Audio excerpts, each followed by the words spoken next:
Hello, Pally. Today is Thursday, December 6th, 2018. And InFocus starts right now.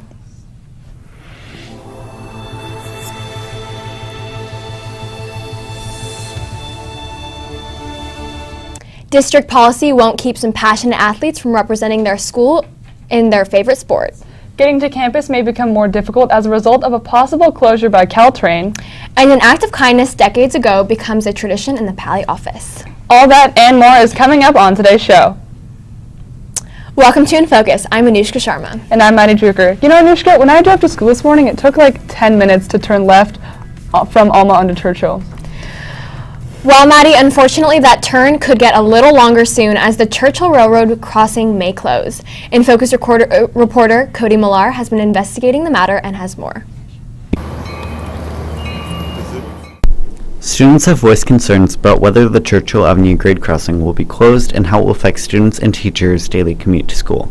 We're basically kind of talking about three discrete projects here. One is the Caltrain electrification project, two is the California high-speed rail project, and then three is potential closure of the Churchill Avenue crossing.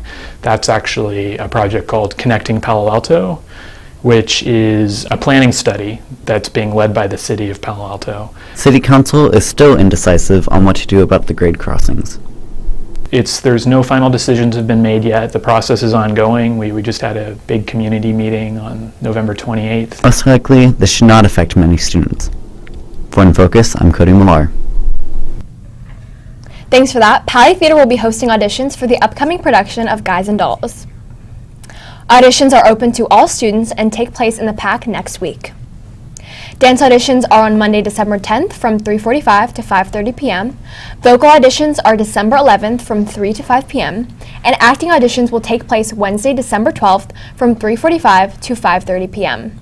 Callbacks will be on Thursday, December 13th from 3 to 5:30 p.m. The junior class is giving Pally students a good excuse to grab a juicy burger at Kirk's. The class of 2020 will be holding the fundraiser at Kirk's in Town and Country next Tuesday, December 11th from 4 to 9 p.m. Part of the proceeds will go to the class of 2020 simply by mentioning Pally 2020 when food is purchased. When people think of school, they generally first think of teachers and students. But there are a lot of different roles on school campus, and everyone has an opportunity to add to the school community and culture.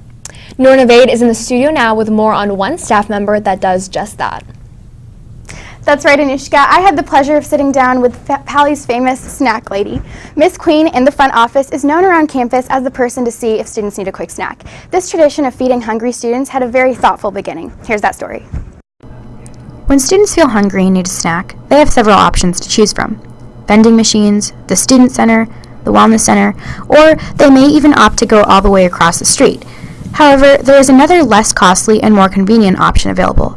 That option is the snack drawer in the main office. Some may know the owner of the set of drawers as a snack lady or for her job as administrative assistant. Others recognize her as Miss Queen.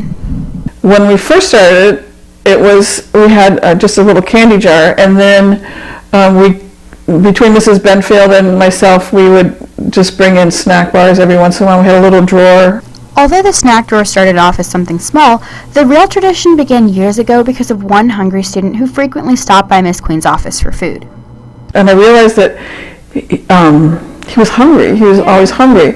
And so about once a week I would stop at the grocery store on the way to work and get like muffins and juice and usually some fruit or something and pretend like I was getting it for everybody, but I was getting it so that he could eat.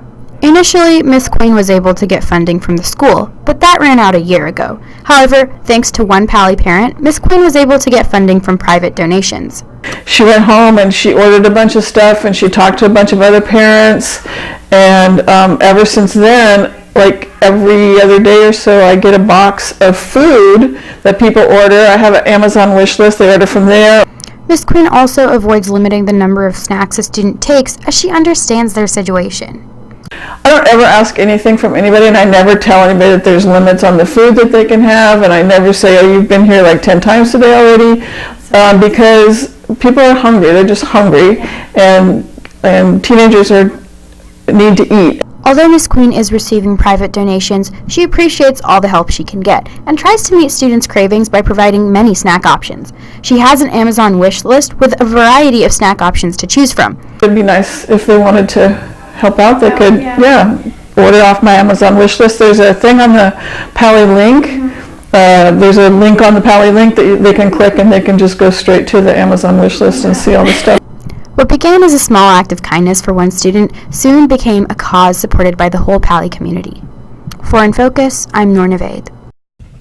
Thanks for that, Noor. Moving on now from what's going on around campus to what's happening in the world and locally today. Let's take a look at what's topping today's headlines in today's News Minute.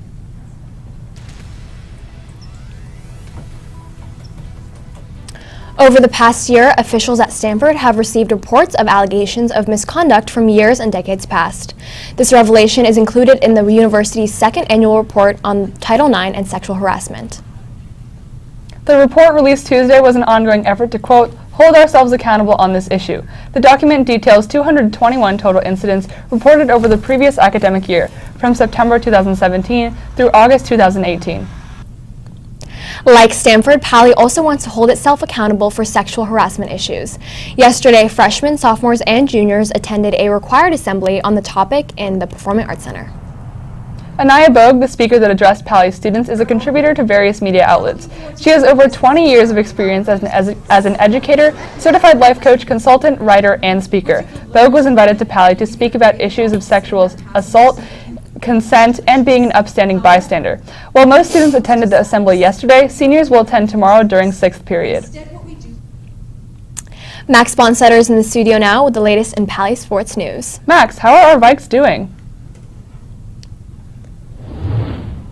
They're doing great, especially basketball. The Pally freshman basketball team had a huge win yesterday, crushing Kings Academy 66-33. Girls JV soccer beat Midi 3-2 in a really intense game. The girls varsity soccer team wasn't as lucky yesterday. The team tried hard but lost to Archbishop Midi yesterday 4-0. Looking at today's games, boys varsity soccer is at home facing San Benito in the Homestead Cup at 4:45 p.m. Girls JV basketball is at the Milpitas tournament at 7:30. Both boys JV and boys varsity basketball will be competing in the Burlingame tournament. And finally, the freshman basketball team will play in the Fremont tournament at 5:30. That's all from me. Back over to you. Thanks for that, Max. The winter sports season is in full effect. But one winter sport, probably the most wintry of sports, isn't officially recognized. Although they're unofficial, the Pally hockey team doesn't care as long as they get to play the sport they are passionate about. The team took some pretty famous ice on Monday of this week. InFocus reporter Max Rosenblum has more. From basketball to football to water polo, Pally Vikes are represented in a wide variety of sports. And now, some passionate students and parents are adding hockey to that list. This team was formed by a group of like-minded players at Pally who all play hockey and wanted to play hockey for the school. When we found out about a local San Jose-based hockey league, we decided that Pally should represent in that same league along with all the other high schools. The team plays in the San Jose Varsity High School Hockey League, a league of Bay Area high school hockey teams sponsored by the NHL and San Jose Sharks. Just this week, the team had the opportunity to play at the Shark Stadium at SAP Center in San Jose. The idea for the team came from veteran youth hockey coach and Pally parent Greg Janik. Janik believes that getting to represent Pally on the ice is something very special for these players. There's a lot of enthusiasm, not only from players but from parents also. And the players are just, they're pretty excited about, I think it's interesting, it's a school spirit kind of thing that, it's surprising, but I think it's really fun for them. I enjoy being able to play hockey a lot, and I especially enjoy being able to play hockey representing Pally, an opportunity that hasn't been given to previous people at Pally who played hockey, so I'm glad that I can do that. With the growth of interest in hockey in Northern California, the Sharks organization backing a high school league might be the first step to having the sport recognized by the state. Northern California players that hope to one day play at the collegiate or professional level are at a severe disadvantage to those in states with robust high school leagues.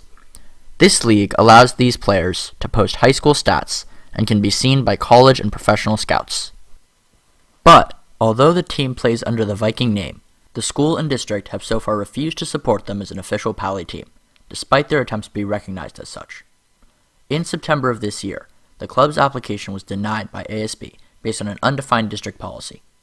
I reached out to Athletic Director Theron Wilburn, who wasn't available for comment. It annoys me a little bit that they've especially picked hockey to single out. It also annoys me a little bit that other schools could all get through the process fairly easily, but for some reason Pally got stuck. Regardless of official status, both Greg and Stosh Janik agree that they've already achieved what's really important with the team. It's not something that we need to force right now, and it's having the effect that it's intended to have, which is the students feel like they're representing their school and they're pretty excited about it. Although Coach Janik doesn't feel forcing the issue is important right now, the players hope that, like other teams in the league, the team can become official in the future. I hope that we can be official. I hope that we can promote ourselves on school campus, but most of all, I really hope I can just keep playing hockey. Official or not, the Viking hockey team plans to keep playing. Their regular games are held at Solar for America Ice in San Jose, and the team looks forward to another game at the SAP Center in January. For InFocus, I'm Max Rosenblum. Although hockey is a cold weather sport, I am looking forward to the weather warming up. Me too, Anushka. Ingrid Pycho is in the studio now to let us know if it will be warming up soon. Here she is with today's weather report. Thank you, Maddie. Thank you, Anushka. Tomorrow is going to be partly cloudy. The high is going to be 58 and the low is going to be 43. But looking at Saturday and Sunday, you can see that it's going to be pretty sunny, so you don't have to worry about rain. Now looking at our 5cast, you can see that Monday is going to rain, but for the rest of the week it's going to be pretty sunny. The highs are going to be on the high 50s, while the lows are going to be all around the 40s. That's all from me. Back to you in the studio. Thanks, Ingrid. Well, that does it for today's episode. Until next time, have a great day, Pally.